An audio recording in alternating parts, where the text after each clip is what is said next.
Hello student, welcome once again. आज हम आप लोगों के लिए लेके आए हैं last exercise of chapter third understanding quadrilateral. इस एक्सरसाइज को करने के लिए स्टूडेंट आपने वो चार्ट याद करना पड़ेगा जो हम लोगों ने प्रॉपर्टीज ऑफ पैरेललोग्राम में किया था। वो पूरा चार्ट जिसमें हम लोगों ने हर प्रॉपर्टी को अच्छे से एक्सप्लेन किया था, उन्हीं से ये एक्सरसाइज आपकी बहुत इजी गोइंग में हो जाएगी। तो आइए स्टार्ट करते हैं। एक्सरसाइज 3.4 देखिए, स्टेट वेदर ट्रू और फॉल्स। आपको बताना क्या ये ट्रू और फॉल्स है। तो आपको अगर प्रॉपर्टीज याद है तो 2 मिनट के अंदर हो जाएगा। पहला, ऑल रेक्टेंगल्स आर स्क्वायर। आपको पूछा गया है कि क्या सारे रेक्टेंगल स्क्वायर होते हैं। बिल्कुल गलत है, सारे रेक्टेंगल स्क्वायर नहीं होते। खुद ही सोच लीजिए स्टूडेंट, क्यों नहीं होते। फॉल्स। अब रीजन लिखना है। रीजन ये कि सारे रेक्टेंगल्स में अपोजिट साइड क्या होती है, इक्वल होती है। चारों साइड इक्वल नहीं होती, तो क्या लिख सकते हैं, false. All squares are rectangle. सारे स्क्वायर रेक्टेंगल हो सकते हैं, but all rectangle are not square. पर सारे रेक्टेंगल स्क्वायर नहीं हो सकते स्टूडेंट। नेक्स्ट देखिए, ऑल रोम्बसेस। अब रोम्बस की प्रॉपर्टी देखेंगे, क्या पैरेललोग्राम में फिट हो रही है। यस, कोई भी एक प्रॉपर्टी पकड़ लेते हैं। ऑल रोम्बसेस आर पैरेललोग्राम, बिल्कुल होते हैं। क्या लिखेंगे इसमें, देखिए कोई ऐसी प्रॉपर्टी जो रोम्बस की जो पैरेललोग्राम में भी आती है। Opposite side of rhombus are equal and parallel. Equal और पैरेलल दोनों होते हैं, पैरेललोग्राम में भी होते हैं। हो गए। नेक्स्ट, अब स्क्वायर की एक प्रॉपर्टी पड़ी है जो रोम्बस में भी आती है, ट्रू है ये भी। कैसे, ऑल साइड्स आर इक्वल। अब स्क्वायर की एक प्रॉपर्टी पड़ी है जो रेक्टेंगल में भी आती है, इसके लिए भी ट्रू है। क्या बोलेंगे, ऑल एंगल्स ऑफ स्क्वायर लिखेंगे, क्योंकि स्क्वायर की पूछी गई आर 90 डिग्री। सारे स्क्वायर के 90 होते हैं, रेक्टेंगल के भी 90 होते हैं, इसलिए ट्रू हो गए। तो हमको क्या करना है, जिसके बारे में पूछा गया उसके और सामने वाले की प्रॉपर्टी क्या कोई मैच हो रही है। बिल्कुल, यहाँ पे देखिए all square are not parallelogram बोला है स्टूडेंट, ये फॉल्स हो गया। अगर नॉट नहीं होता तो बिल्कुल सही होता। तो यहाँ पे हम लिख देते हैं ऑल स्क्वायर आर पैरेललोग्राम। सारे स्क्वायर क्या होते हैं, पैरेललोग्राम होते हैं। सारे स्क्वायर, क्योंकि इसी की फैमिली के अंदर आया आता है। नेक्स्ट, क्या ऑल काइट्स आर रोम्बस। क्या सारी काइट्स रोम्बस होती हैं, सोचिए।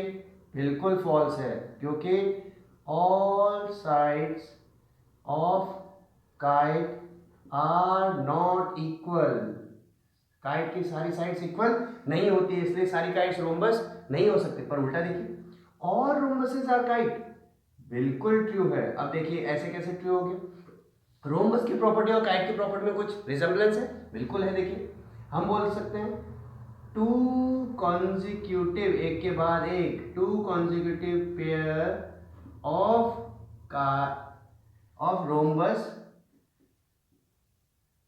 Rhombus are equal. क्या होते हैं, अब देखिए स्टूडेंट, इसको मैं थोड़ा सा डायग्राम से भी आपको समझा सकता हूं। ये यही काइट होते हैं। हमको पूछा और रोम्बसेस आर काइट, बिल्कुल। रोम्बस में भी क्या होता है, पास वाली साइड्स क्या होती है, इक्वल होती है।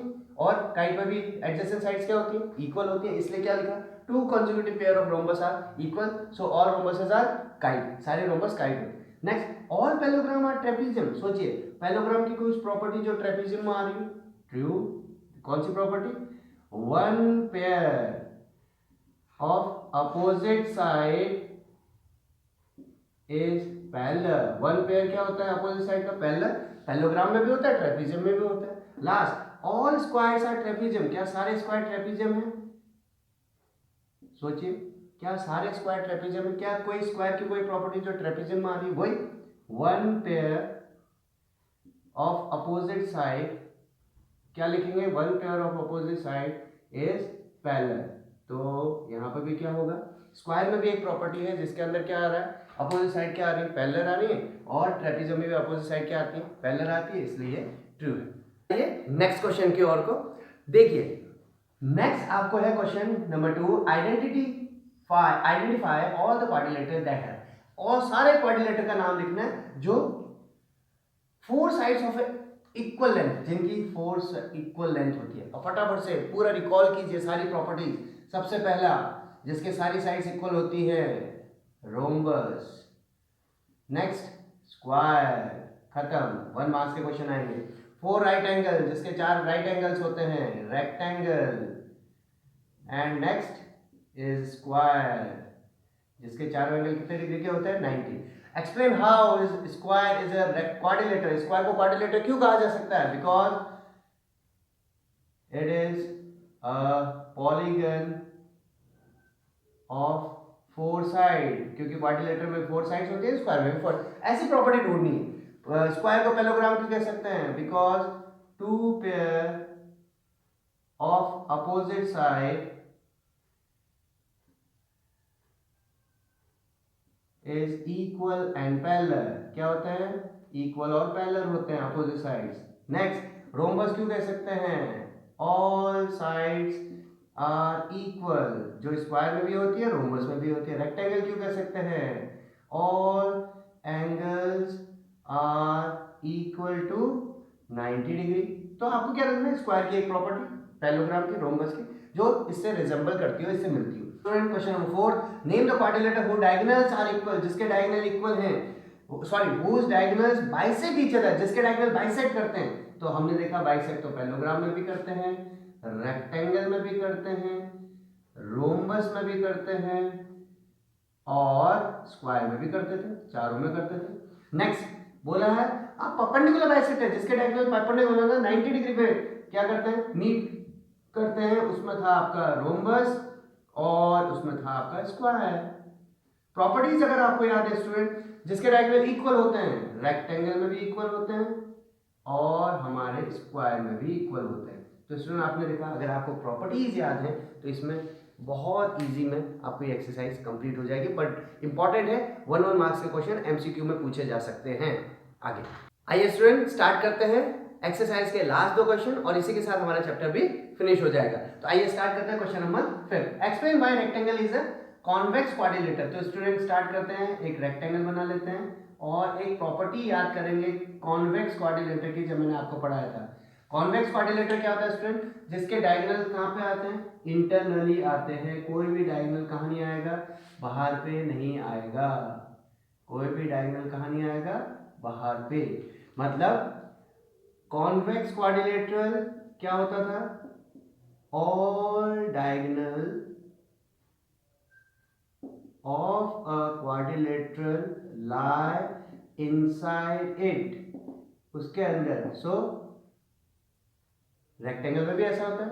So rectangle is a convex quadrilateral, इसलिए रेक्टेंगल क्या है? Convex quadrilateral. देखिए सब अंदर आ रहे हैं। आइए student last question, last question, ABC is a right angle triangle. चलो फटाफट से बनाते हैं। एबीसी एक राइट एंगल ट्राइंगल बना लेते हैं। ये रहा right angle triangle ABC। Now O is the mid point of side opposite to, 90 degree के साइड में जो अपोजिट है वो आपका क्या है? बोला उसका मिड पॉइंट O है। Mid point means this and this are equal. Then why O is equidistant from A, B and C? Why O is equidistant from O, B and C? तो student इसमें क्या किया है? एक construction किया हम लोगों ने। कंस्ट्रक्शन में क्या किया है? इस प्रकार से इसको आगे बढ़ाया है और C को भी क्या किया गया है? आगे एक्सटेंड किया गया है, ऐसे इसको पॉइंट दिया गया D। सो किस कंस्ट्रक्शन क्या है? कंस्ट्रक्शन में हमने किया है draw AD which is parallel to BC and AD is equal to BC। इसको इसके इक्वल और इसको इसके पैरेलल बनाया गया and ADC is parallel to AB। BC को भी इसके पैरेलल बनाया गया, किसके? AB के, and BC is equal to AB। इस प्रकार से जैसे आपने कंस्ट्रक्शन किया स्टूडेंट, उससे क्या पता चला? उससे ये पूरा जो फिगर है वो क्या बन गया?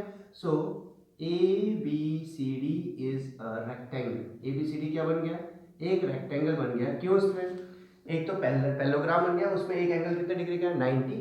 सो अपोजिट एंगल भी 90, अपोजिट एडजेसेंट एंगल का सम 180, तो ये भी 90 है। तो चारों क्या बन गए? ये रेक्टेंगल। अब रेक्टेंगल में प्रॉपर्टीज याद कीजिए स्टूडेंट। रेक्टेंगल और मैं इसको इससे ज्वाइन कर देता हूँ।